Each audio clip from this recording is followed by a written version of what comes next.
যে আমাদের যে ইতিহাস সেটা ইতিহাস বদলানোর চেষ্টা করতেছে। এখন যদি কোনো ব্যক্তি বলে যে 16ই ডিসেম্বর কালো দিবস, তা আমি তো মনে করি সেই ব্যক্তি বাংলাদেশে থাকা উচিত না।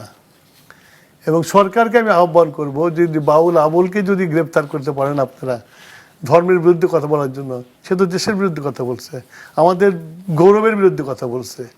এই যে লাখো শহীদের বিনিময়ে, আমার মা বোনদের ইজ্জতের বিনিময়ে আমরা 16ই ডিসেম্বরে মুক্তি লাভ করছি। আমি জানি সেই 16ই ডিসেম্বরের অনুভূতি আমি বুঝি, কারণ ওই দিন আমিও মুক্ত হয়েছি। তো সেই দিনের যে অনুভূতি, বাংলাদেশকে শত্রুমুক্ত করার যে অনুভূতি, সেটাকে এই ধরনের তাচ্ছল্য করে কথা বলে যে লোক বাংলাদেশে বসবাস করবে তা তো উচিত না। তো এটা হচ্ছে, তারা হলো কি তাদের ধৃষ্টতা বেড়ে গেছে। তারা এখন বলতে চায়, এই যে আমি সেদিন দেখলাম ব্রিগেডিয়ার আজমি, উনি বলেছেন যে হ্যাঁ আমার বাবা এই স্বাধীনতার বিরুদ্ধে ছিলেন কিন্তু মানুষ খুন করেননি।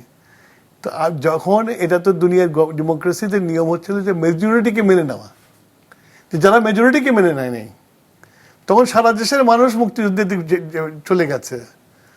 এবং এই মুক্তিযুদ্ধ তো করেছে বেশিরভাগ সাধারণ খেটে খাওয়া মানুষের সন্তানরা। আমাদের মতো এই পরিবারের সচ্ছল পরিবারে কয়জন মুক্তিযুদ্ধে গেছে? বেশিরভাগ তো লুঙ্গিপুরে মুক্তিযুদ্ধে গেছে।